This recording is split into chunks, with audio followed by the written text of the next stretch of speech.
Olá, turma. Eu espero encontrar a todas e a todos bem, em segurança. Desde já me solidarizo com aqueles ou aquelas que eventualmente tenham sofrido algum dano, alguma perda nesse momento difícil, né, pelo qual passa o nosso estado. Vamos começar hoje a nossa 8ª aula de Oficina de Produção Filosófica 1. Na aula de hoje nós vamos continuar o estudo que começamos na aula da semana passada, também com esse livro aqui, Metodologia Filosófica, de Dominique Fouchard e Jean-Jacques Funenburger. Na semana passada nós conseguimos realizar o estudo, né, da primeira sessão, ainda da abordagem teórica, a leitura dos textos, e nessa semana nós continuamos então na primeira sessão, abrindo o segundo e o terceiro capítulos, que tratam de dois importantes e distintos exercícios filosóficos, que são a explicação de texto e o comentário de texto. Então, ao discorrer sobre os princípios da explicação de textos, os autores pontuam que ela é ao mesmo tempo uma prova e um alimento. Ela é a explicação de texto que nos permite demonstrar que nós sabemos o que os autores realmente disseram. Mais uma vez, retomando alguns elementos já discutidos por nós na aula passada, é retomada também aqui, nesse primeiro momento, a respeito da explicação do texto, a importância de se nutrir de pensamentos outros, para que com isso possa cada uma desenvolver o próprio pensamento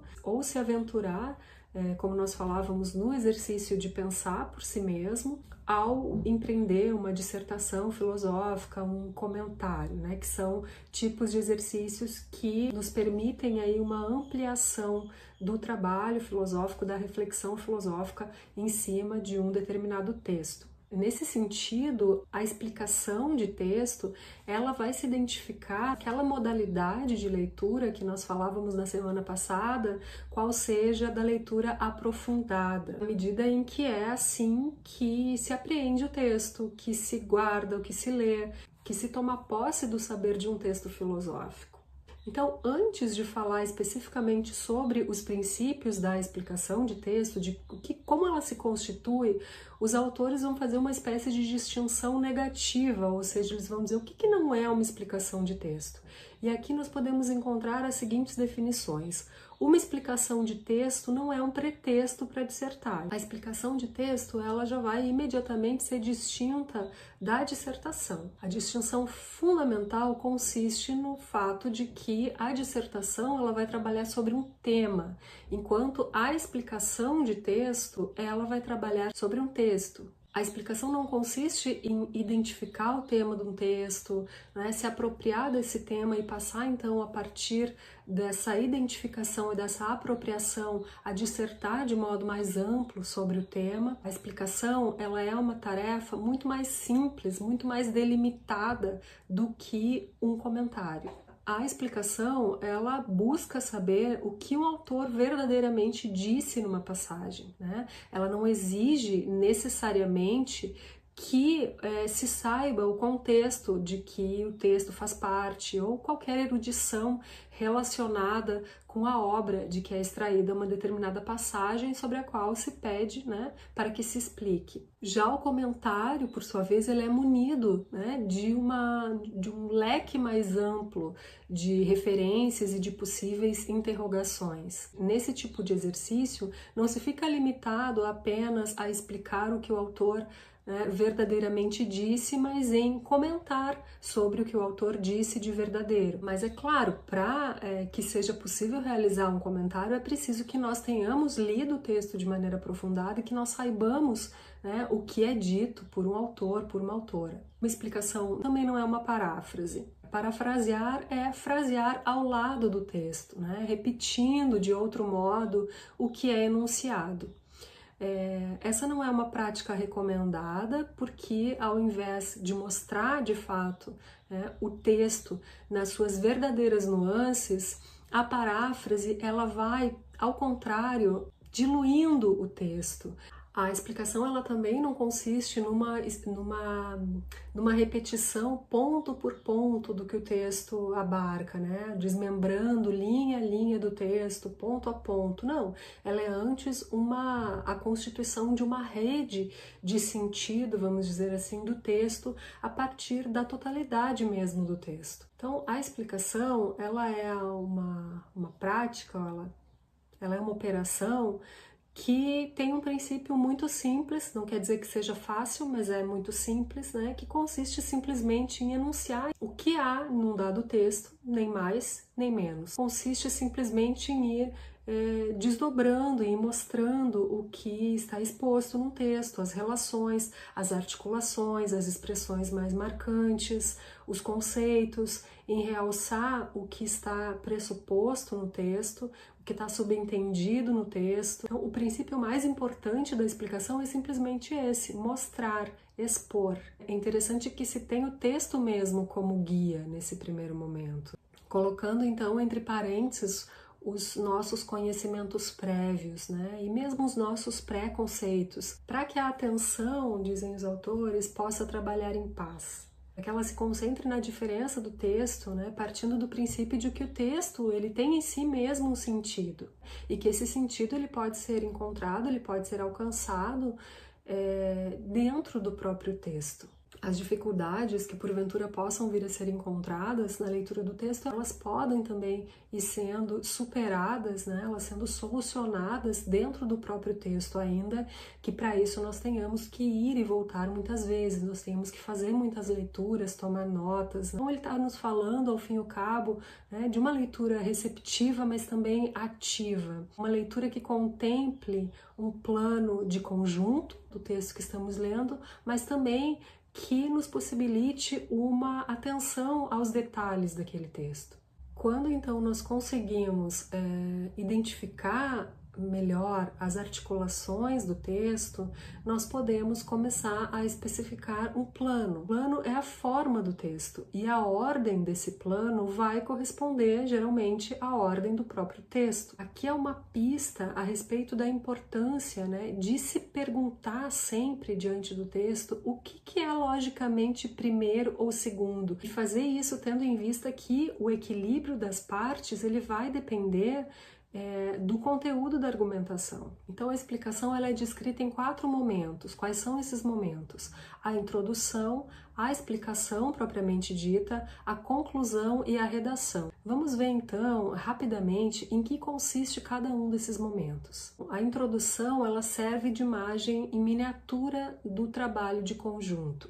De praxe, se recomenda que a introdução seja a última coisa a ser feita, né? Porque aí nós já vamos ter, quando da sua realização, todo um panorama muito mais completo, né, daquilo que o trabalho vai de fato contemplar, e que ela seja feita, né, sem excessos retóricos, sem explicações prévias. Nesse momento é sempre importante lembrar, ele é só uma introdução, ele não deve antecipar nada e também não deve concluir antecipadamente nada. Ele deve ser um momento breve, um momento que vai cumprir a sua função, que é justamente a função de introduzir. Esse momento então da introdução deve-se passar ao tema, ao objeto do texto propriamente, né? Ou seja, aquilo de que trata o autor, então, nesse texto, nessa passagem, que está sendo explicada. Então, é claro, para explicar um texto é preciso que a gente saiba antes de que o texto trata, né? É preciso que a gente tenha conseguido fazer uma leitura adequada, para que a gente possa, de fato, ter conseguido se apropriar suficientemente desse texto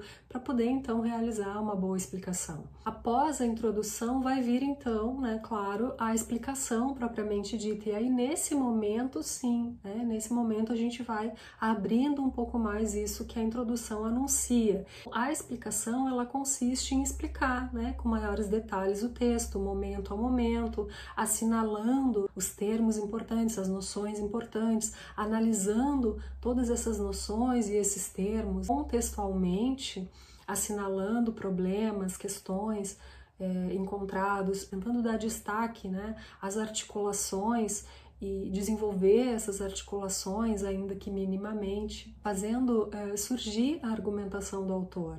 Pode-se, é interessante retomar os exemplos utilizados pelo autor, explicar esses exemplos na medida do possível, tendo em vista que esses exemplos, eles são muitas vezes passagens importantes, né, e que o próprio autor, a própria autora julgou então significativas ali no desenvolvimento do seu tema, do seu problema, né, da sua tese.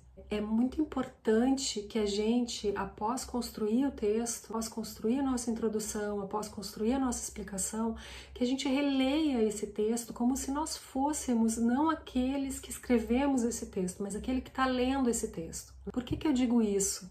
Porque é desse modo, lendo o texto como se nós fôssemos os olhos do nosso leitor, que nós podemos ter uma noção mais clara a respeito de se o texto que nós escrevemos ele está suficientemente claro, né, para quem vai receber aquele texto. Tentando perceber a abertura de parágrafo, se ela está adequada. É importante abrir novos parágrafos a cada novo desenvolvimento, procurar desenvolver a explicação dentro dos limites de espaço e tempo, né, estabelecidos. Enfim, tudo isso com a finalidade de adequar da melhor forma o trabalho às condições de realização que são indicadas na proposta de exercício. Na conclusão, o princípio é que se possa retomar, então, sucintamente as questões essenciais que apareceram ao longo da explicação, que se possa também deliberar sobre o que foi exposto, sobre o que foi explicado, sobre o debate, de modo que se busque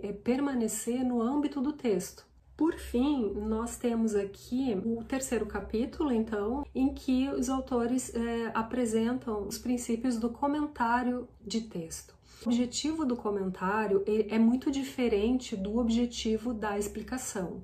O comentário ele é um exercício um pouco mais vasto que a explicação. O comentário ele vai estabelecer um diálogo com o texto, né? No comentário se faz uma discussão mais ampla, ou se pretende ampliar a discussão com o texto. Várias vozes podem ser colocadas em jogo na elaboração de um comentário. A voz do autor, a voz do comentador, a voz de outros autores. Todas essas vozes podem estar em diálogo. A função do comentário, ela não se resume a expor o que o autor verdadeiramente disse, mas em se interrogar, né, em interrogar-se sobre o que ele disse. Mas é um exercício que, embora seja um pouco mais ambicioso que a explicação, ele também tem os seus limites, e ele tem os seus limites justamente por se inscrever também ele no contexto da história da filosofia. O comentário ele vai oscilar entre dois polos, o exercício da história da filosofia, a que ele se limita, e o exercício especulativo, não é? A partir de um texto de que se parte. Há também aqui algumas indicações práticas a respeito da realização do comentário, que podem nos ajudar, então, né, nesses itinerários de realização de um exercício dessa natureza. Ter um pouco mais de segurança e sabendo, né, exercitando um pouco esses momentos mesmo, quando da elaboração da nossa escrita. Também o comentário, ele envolve uma explicação preliminar, quer dizer, é preciso saber de que trata o texto, né, identificar o tema, a tese, os objetos de discussão, os momentos, as articulações, as noções, então tudo isso, né, que constitui ali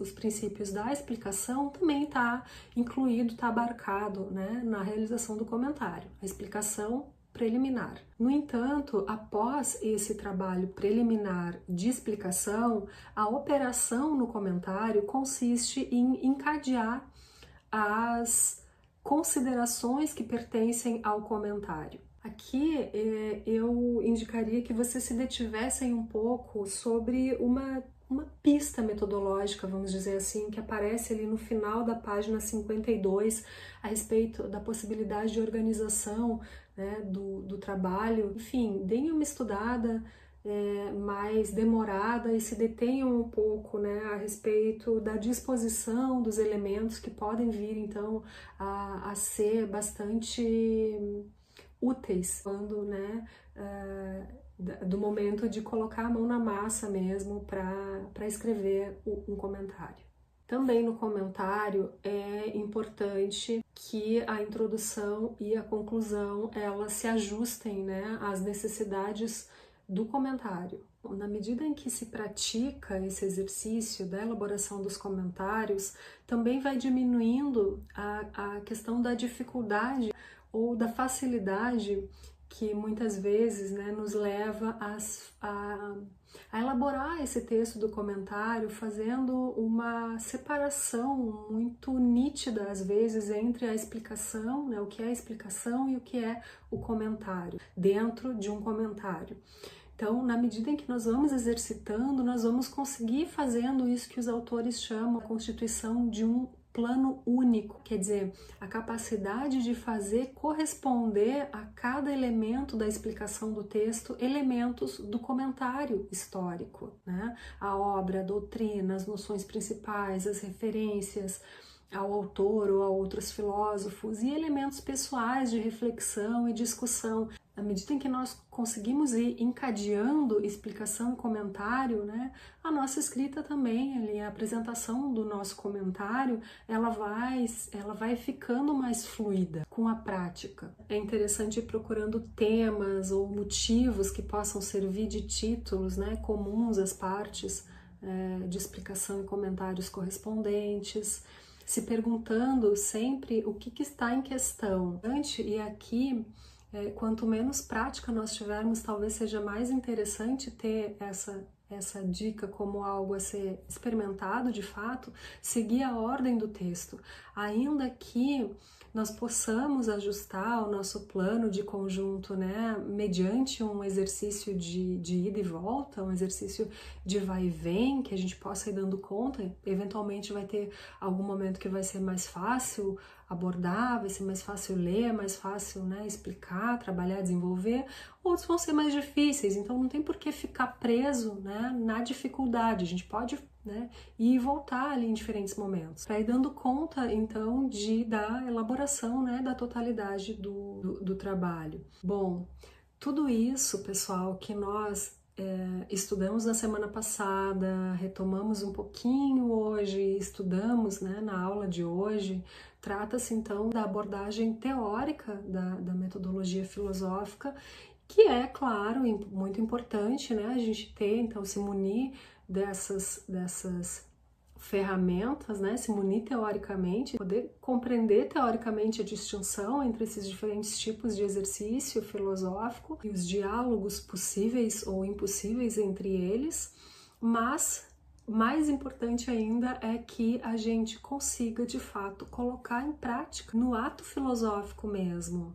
Não tem aquele ditado que não se aprende a nadar fora d'água? É mais ou menos isso, né? Mesmo que a gente treine o passo a passo, né, ali na margem, em segurança, na areia, a gente só vai de fato experimentar o movimento e a dificuldade disso tudo. Também o prazer desse exercício numa prática imersiva mesmo, né? Experimentando, se permitindo começar. Então nós estamos fazendo esse movimento de exposição e decomposição teórica, mas, né, mais uma vez salientando a importância de uma imersão prática mesmo, porque é nessa imersão que vocês vão poder ir experimentando também os progressos, né, aos poucos. Eles vão vindo por si mesmos com a prática, de acordo com a iniciativa, com o esforço, né, pessoal. Essa habilidade ela vai se construindo e vai se aperfeiçoando. Então, por hoje ficamos por aqui. Fica na aula o texto para que vocês possam fazer uma leitura mais demorada, mais aprofundada. Desejo que fiquem todas e todos bem e espero encontrá-los na próxima semana.